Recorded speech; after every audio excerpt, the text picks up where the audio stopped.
তোকে সাজলে মোটেও ভালো দেখায় না। এই তুই চুপ কর তো। তুই সাজের কি বুঝিস? হ্যাঁ দেখ, আমি লিপস্টিক পরেছি, ব্লাশ অন দিয়েছি, মাস্কারা দিয়েছি। আচ্ছা আচ্ছা আচ্ছা, ঠিক আছে ঠিক আছে ঠিক আছে মা, তুমি তুমি সাজো, ঠিক আছে? তুই সাজার লাট্টু, দিদির সঙ্গে একদম ঝগড়া করো না। আর আমার মাকে সাজলে খুব সুন্দর লাগে, একদম পুরীর মতন। Thank you. কে?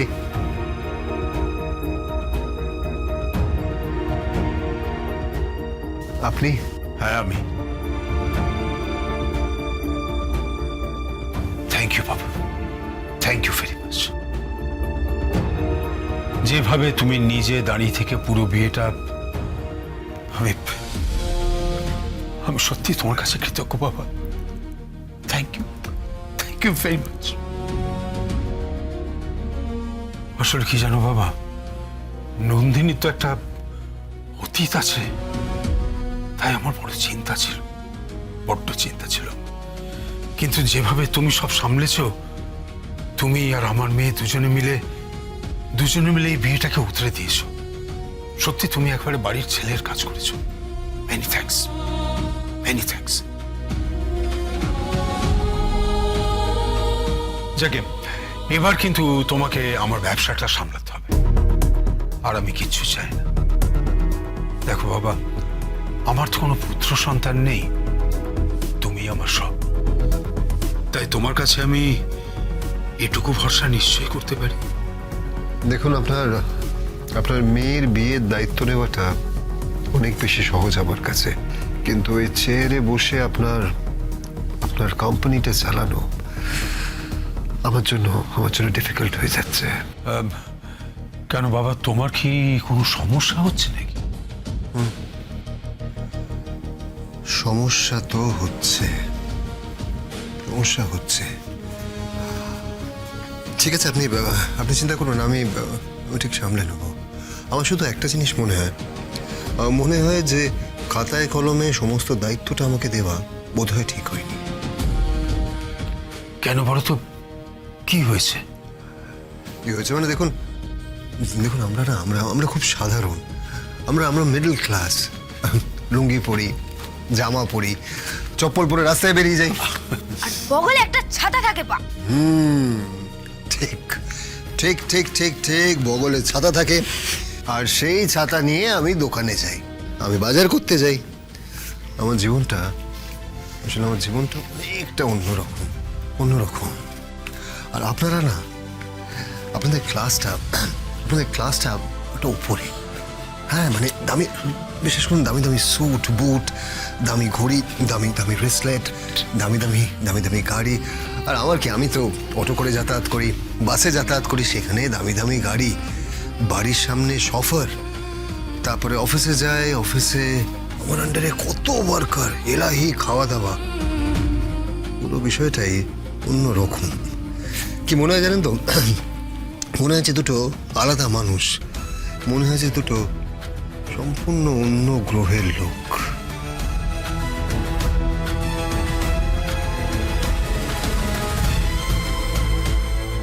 একটু খাপ খাইয়ে নাও বাবা, একটু খাপ খাইয়ে নাও। দেখো, সত্যি কথা বলতে কি, এই যে আমার এত সম্পত্তি, গাড়ি বাড়ি, টাকা, এসব তো ফাইনালি তোমারই হবে। দেখো, আমি তো এসব নিয়ে আর উপরে যেতে পারবো না, সব তোমারই হবে। পা, তুমি এখন খুব রিচ, তাই না? পিকো,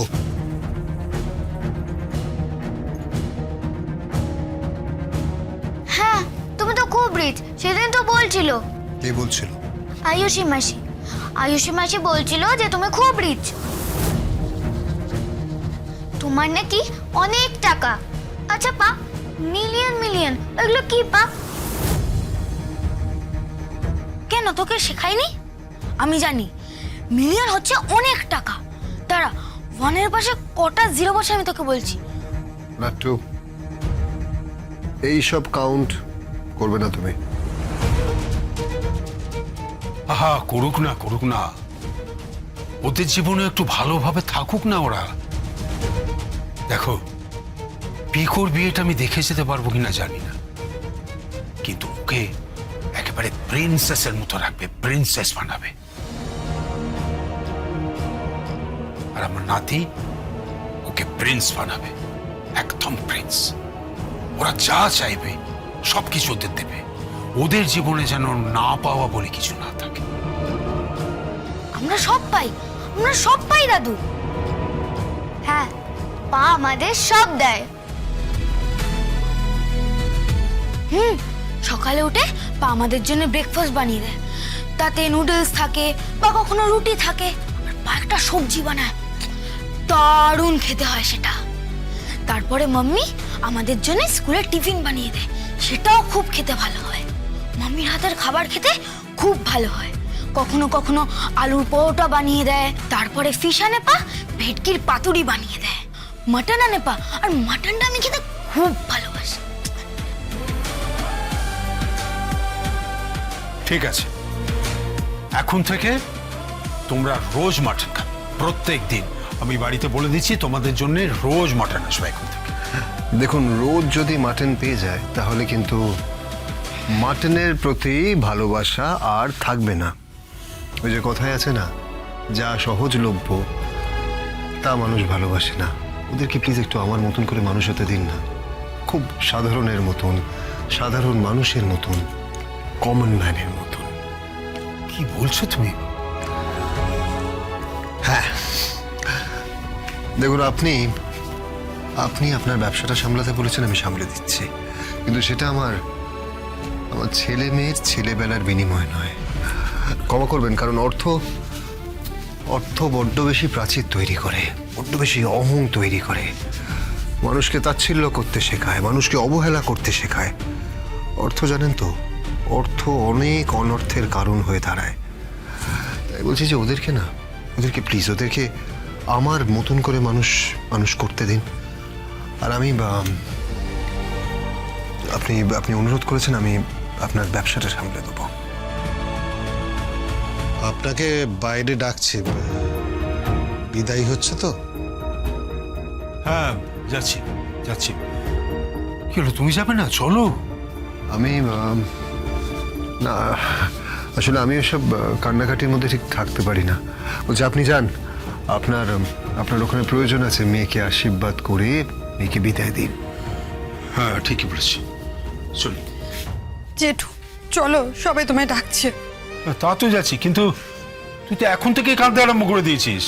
পর্দি খাচ্ছে তো, ও পর্দি খুব খাচ্ছে। ঠিক আছে, ঠিক আছে। চলো না। চল চল চল, যাচ্ছি, চল চল চল।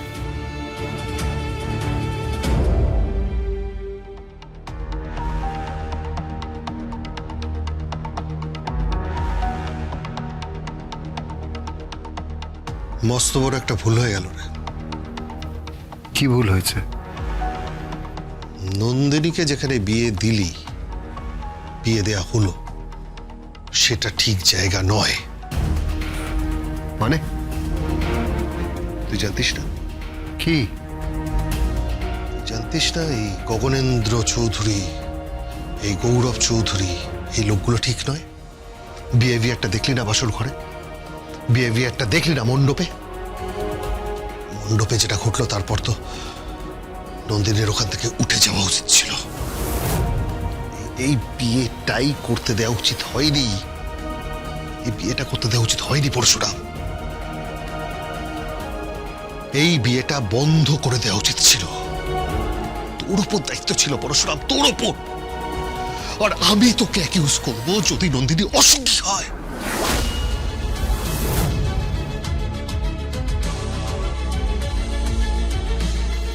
বলরাম, হ্যাঁ, ঠিকই বলছি মাই ডিয়ার। তুই দায়ী হবি যদি নন্দিনী অসুখী হয়। আই এম শিওর যে ও অসুখী হবেই। কারণ এই বিয়েটা বিয়ে নয় রে, এই বিয়েটা একটা প্রয়োজনের বিয়ে, একটা চাল। পরশুরাম